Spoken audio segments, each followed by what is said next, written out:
हमारे साथ रजत बोस साहब जुड़े हुए हैं कलकत्ता से।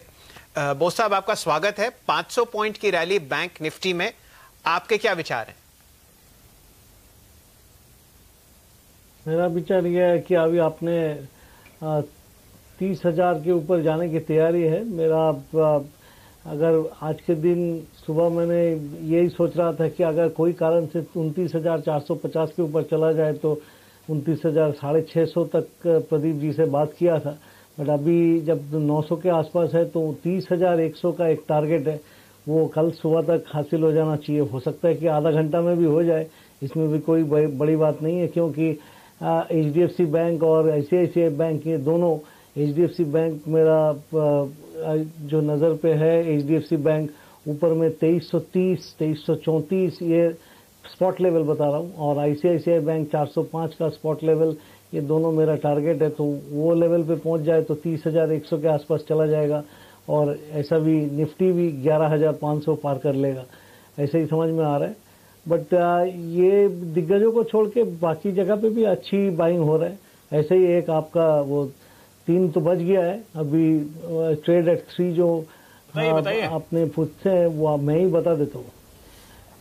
मैं एफ रिटेल मतलब फ्यूचर रिटेल की बात कर रहा हूँ। उसमें आज के दिन बहुत ही बढ़िया शानदार बाइंग हो रहा है, और मुझको लगता है ये जो पैटर्न है ये बहुत बढ़िया पैटर्न है।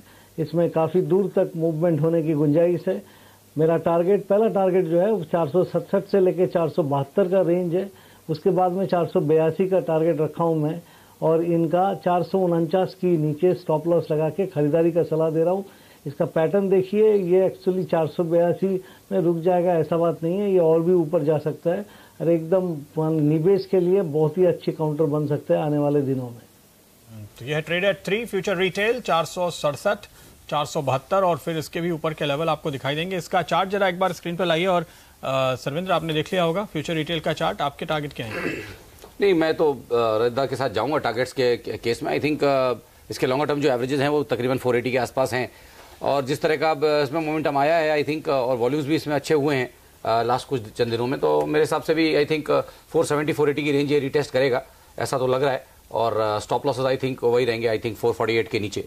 जी प्रदीप जी, आप बैंक निफ्टी की बात कर रहे थे, और HDFC बैंक और ICICI बैंक की वजह से इसमें 500 पॉइंट की रैली आई थी। 2 नए घोड़े जुड़ गए हैं आपके बैंक निफ्टी में, एक्सिस बैंक और इंडसइंड बैंक। ये दोनों भी इस वक्त दिन के हाई पे हैं और काफी अच्छा इसमें इजाफा दिख रहा है। तो यहाँ पर एक्सिस एक्चुअली लैग कर रहा था उस समय जब हम बात कर रहे थे, तो मैंने कहा कि ये साथ नहीं दे रहा है, तो अब ये भी साथ देता हुआ, और इंडसइंड भी। इन दोनों में से शुभम कोई चुनेंगे आप? प्रदीप जी, यहाँ पे मैं एक्सिस के साथ जाना चाहूंगा, बिकॉज वहां पे अगर देखें तो काफी लंबे समय के बाद यहाँ पे एक मोमेंटम आता हुआ दिख रहा है, और मुझे लगता है कि ये एक नेक्स्ट बड़ा परफॉर्मर हो सकता है बैंक निफ्टी में। तो ये थोड़ा सा स्लो मूवर है, बिकॉज अगर आप देखेंगे तो बैंक निफ्टी में जिस तरह का रैली हुआ था, एक्सिस ने ऑफ लेट उतना परफॉर्मेंस नहीं दिया है, लेकिन अब मुझे लगता है कि यहाँ से आउट परफॉर्मेंस आपको बढ़ता हुआ दिखेगा। तो एक पोजिशनल ट्रेड यहाँ पे बनाने की सलाह होगी। करंट लेवल पे एक्सिस को खरीदा जा सकता है। स्टॉप लॉस यहाँ पे मेंटेन करे 738 का, और अपसाइड में मुझे लगता है 785, 790 तक के टारगेट यहाँ पे आते हुए दिखेंगे। बट ये ट्रेड को एटलीस्ट 1 वीक, 1.5 वीक का टाइम देना पड़ेगा। तो नेक्स्ट एक्सपायरी में अगर आप ये ट्रेड बनाए फ्यूचर्स में तो ज्यादा बेहतर होगा। तो axis is a buy, but थोड़ा सा पोजिशनल पर्सपेक्टिव से यहाँ पे खरीदना चाहिए। मुदित जी, आप कुछ कहना चाह रहे हैं कुछ समय से? जी सर, बिल्कुल। एक स्टॉक मेरे रडार पर है, और इनफैक्ट ना केवल आज बल्कि लगातार मैं उस काउंटर पे काफी बुलिश रहा हूं। स्टॉक का CMP है करीब 1466 रुपए। जुबिलिएंट फूड, यहीं पर बाय करने की सलाह दूंगा। मुझे लगता है इंटरडे में एक अच्छी तेजी इस काउंटर में देखने को मिल सकती है, और 1482 रुपए तक के अपसाइड मूव ये काउंटर दिखाएगा। स्टॉप लॉस रहेगा 1455 का। देखिए, स्ट्रक्चर देखते हैं कि inverted head and shoulder pattern का ब्रेकआउट इस चार्ट्स पर नजर आया था। उसके बाद लगातार इस काउंटर में तेजी बनी हुई है।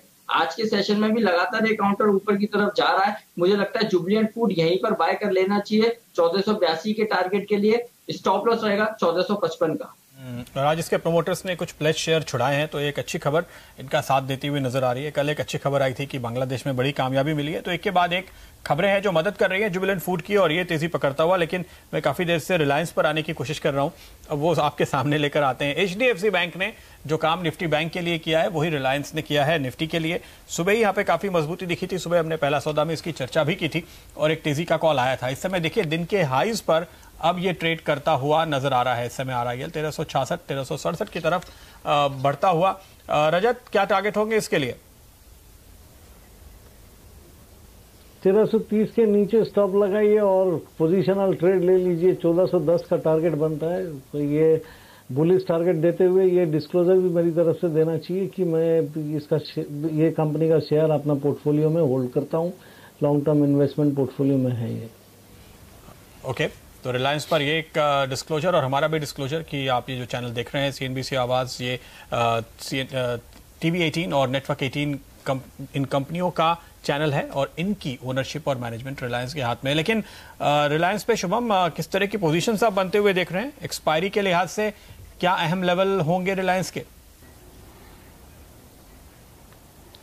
प्रदीप जी, यहाँ पे अगर रिलायंस को देखें तो मार्केट में जो रैली बनी है उसमें एक बहुत बड़ा लीडर और पार्टिसिपेंट हमेशा से ही रिलायंस रहा है। और अगर आप ऑप्शंस के डेटा में भी देखेंगे तो 1340 के आसपास में हैवी पुट राइटिंग था और कल उसी लेवल के मार्जिनली नीचे ट्रेड करने के बाद हमने देखा कि आज इमीडिएटली एक रिवर्सल देखने को मिला है। तो जनरली कोई भी स्टॉक जहां पे लॉन्ग अनवाइंडिंग का साइकिल डेरिवेटिव डेटा के हिसाब से चल रहा हो, उसमें जब भी हाईएस्ट पुट के आसपास आता है तो उसको एक सपोर्ट के तौर पे लेना चाहिए।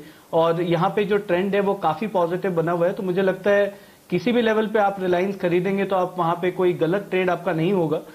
तो 1310 1320 का यहाँ पे एक सपोर्ट है, तो 1320 तक का स्टॉप लॉस मेंटेन करते हुए मुझे लगता है इसको निवेश के तौर पे लेना चाहिए। और ट्रेडिंग भी यहाँ पे बिल्कुल कर सकते हैं, बट थोड़ा सा अगर निवेश के पर्सपेक्टिव से हम इसको खरीदें तो मुझे लगता है 1500 रुपए तक का यहाँ पे टारगेट आपको आता हुआ दिखेगा। जो निफ्टी में जो रैली कंटिन्यू हो रही है उसमें एक मेजर पार्टिसिपेंट यहाँ से रिलायंस हो सकता है। तो शॉर्ट टर्म पर्सपेक्टिव से 1425 तक का टारगेट और पोजिशनली 1500 का टारगेट रिलायंस में आना चाहिए और एक 1320 पे स्टॉप लॉस यहाँ पे मेंटेन करें। ओके, तो ये कॉल है आपके लिए रिलायंस पे। और इस बीच निफ्टी बैंक एक बार फिर से नजर डालिए, 29,845 तक के लेवल मुझे दिखाई दिए। तो 29,875 जो टारगेट हम आपको 2:15 बजे के करीब बता रहे थे, करीब पौने घंटे पहले, उसके काफी नजदीक निफ्टी बैंक पहुंच चुका है और लगता है आज वो टारगेट अचीव हो जाएगा। प्रदीप जी, 2 और घोड़े जोड़िए आप अपने बैंक निफ्टी में, फेडरल बैंक और कोटक बैंक। ये भी दिन के हाई स्तर पे हैं और जबरदस्त इनमें इजाफा दिख रहा है प्राइस का। कोटक बैंक इस वक्त 2.5% ऊपर है 1344 रुपए पे, और फेडरल बैंक में लगभग 1.8% की तेजी है 90.5 रुपए पे। शुभम जी, इन 2 स्टेज में से आपको कुछ पसंद आ रहा हो? फेडरल बैंक मुझे लगता है कि यहाँ पे जो 2 दिनों का करेक्शन हुआ है शैलेंद्र जी, उसके बाद जो कल का एक गैप डाउन ओपनिंग था उसके पार निकल करके आज यहाँ पे ये ट्रेड हो रहा है। तो एक BTST के पर्सपेक्टिव से एक अच्छा कैंडिडेट यहाँ पे फेडरल बैंक बन जाता है, बिकॉज वो गैप अभी ब्रीच हुआ है। तो मुझे लगता है कि जिन्होंने भी ये 2-3 दिन में शॉर्ट किया है वो एक्सपायरी के पर्सपेक्टिव से वहां पे थोड़ा शॉर्ट कवर करने के लिए आएंगे। तो BTST के पर्सपेक्टिव से मेरा 9250 का टारगेट होगा कल तक के लिए, तो एक यहाँ पे ट्रेड लॉन्ग साइड पे बनाए। 8950 का स्टॉप लॉस मेंटेन करे और 9250 तक का टारगेट कल तक मुझे लगता है यहाँ पे आता हुआ दिखेगा। तो मैं फेडरल बैंक के साथ जाना चाहूंगा फॉर अ BTST ट्रेड। जी देवान साहब, ये प्रश्न आपके लिए। इस महीने लगभग 4 मेजर फंडामेंटल चेंजेस हुए हैं इकोनॉमी में और खासकर बैंकिंग सेक्टर में। सबसे पहले ArcelorMittal की बिड जो है वो SR की मानी गई, और ADAG से पेमेंट मिला सुप्रीम कोर्ट के थ्रू एरिक्सन को। तीसरा जेट एयरवेज का। आपके हिसाब से मार्च का महीना जिसमें हमने बैंक निफ्टी में 22% का माफ कीजिए 11% का गेन देखा है, अभी 2-3 दिन बचे हैं, कुछ लगता है और कुछ आने वाला है पाइपलाइन में? नहीं, आई थिंक अब जो ट्रेड जो बन रहा है वो अगर इवेंट नहीं भी होता तो इवेंट की जो रफ्तार पकड़ी है उसकी एक्सपेक्टेशन में हो रहा है। और आपने, मुझे याद है आज सुबह कहीं ट्वीट भी किया था कि globally bank Nifty has been one of the, जी हाँ, ये इत्तेफाकन बात है कि आप ये देखिए 22% बैंक निफ्टी बढ़ा है इस साल में। It is the best performing index globally. तो वो बहुत बड़ी चीज होती है, और खास करके एक ही सेक्टर का इस टाइप का रिवाइव होना, और उसमें खास करके इतने दिग्गज मार्केट कैप वाले। और हमारे यहाँ तो बैंक का वेटेज अगर हम निफ्टी में देखें तो इट इज 1/3 से ज्यादा है। तो मतलब 30-35% तो सिर्फ बैंक्स का ही वेटेज है। तो अगर बैंक चल रहे हैं तो बाकी इसका जो कैस्केड इफेक्ट बाकी चीजों पे जो आ रहा है वो बहुत आपको बेखूबी से दिखेगा, और अप्रैल की सीरीज में इसी थीम की कंटिन्यूटी आपको दिखेगी जरूर। तो बैंक निफ्टी में जो प्ले आया है, और अभी मेरे हिसाब से अभी भी एचडीएफसी बैंक है या एसबीआई है, इन्होंने वैसे पार्टिसिपेट नहीं किया है जो एक्सिस और एसबीआई खास करके, और जबकि it is in the I of the storm, मतलब हर जगह देखें तो एसबीआई को कहीं ना कोई तो फायदा होना, क्योंकि बकाया तो उसका सबसे ज्यादा हर कॉर्पोरेट ग्रुप के साथ रहा है, तो फायदा वहां पे होगा। एचडीएफसी आई कैन अंडरस्टैंड, थोड़ा सा वहां पे पर्सनल लोन्स और अलग प्रोफाइल की उनकी वो बुक है, बट एसबीआई के लिए भी पार्टिसिपेशन सबसे उम्दा ये रह सकता है। I would be surprised April के फर्स्ट हाफ में SBI will be the star performer. जी जी, मैं हमेशा मानता हूं कि ये एक स्लीपिंग जायंट है पिछले 5-7 साल से, जिसका समय बुरा चल रहा है। हाँ। लेकिन एक टाइम ऐसा था, जैसे मान लीजिए 90 का दशक और 2000 का दशक, जिसमें इस स्टॉक ने इस तरीके का मूवमेंट दिया है, शायद ही किसी प्राइवेट सेक्टर बैंक या प्राइवेट सेक्टर एफएमसीजी कंपनी ने दिया। हाँ, मुझे लगा ये जो कॉर्पोरेट एक्शन हुई और ये आपके 5 शेयर जब हो गए के, जब उससे पहले जो इसका जो रुतबा था, और as a matter of disclosure तब से होल्ड कर रहा हूं मैं भी पोर्टफोलियो में, क्योंकि इस पे कॉन्फिडेंस हमेशा ये रहा कि इन्होंने हर टाइप के तूफानों को झेला।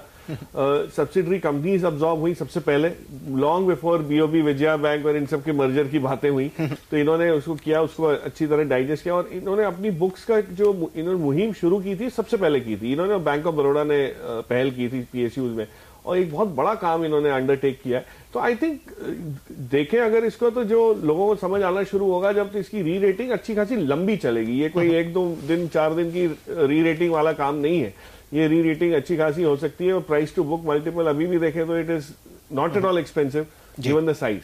जी जी, रजत दा का ये फेवरेट है और रजिस्टर्ड ऑफिस भी कोलकाता ही है, तो रजत दा आपकी राय एसबीआई पे? ये एसबीआई बहुत सालों से 300 से 350 का लेवल पार कर नहीं पा रहा है। जब ये पार कर जाएगा तो प्रकाश जी का जो ऊपर की तरफ मूवमेंट की इंतजार है वो फुलफिल हो जाएगा।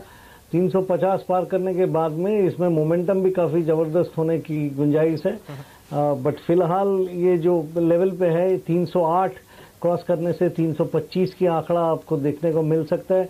308 पार करने के बाद में ट्रेड लिया जाए तो बेहतर होगा।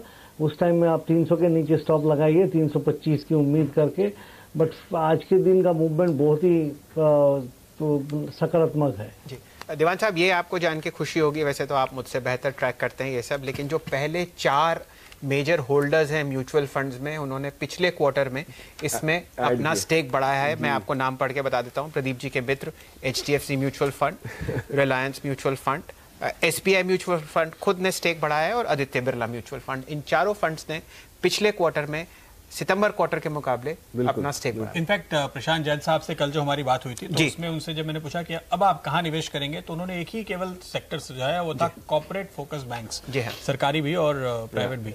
तो जाहिर है कि उनका विश्वास इन बैंकों पे काफी समय से लगा हुआ है, और वो अडिग रहे। जो भी इसमें वीकनेस आई, जो चेंजेस आए, उसको झेला। तो और ये सारी स्टोरी जो है ये लंबी चलती है। अगर आपकी सफाई की मुहिम ही 2 साल पहले शुरू हुई है तो उसका असर तो अगले 2 साल दिखेगा।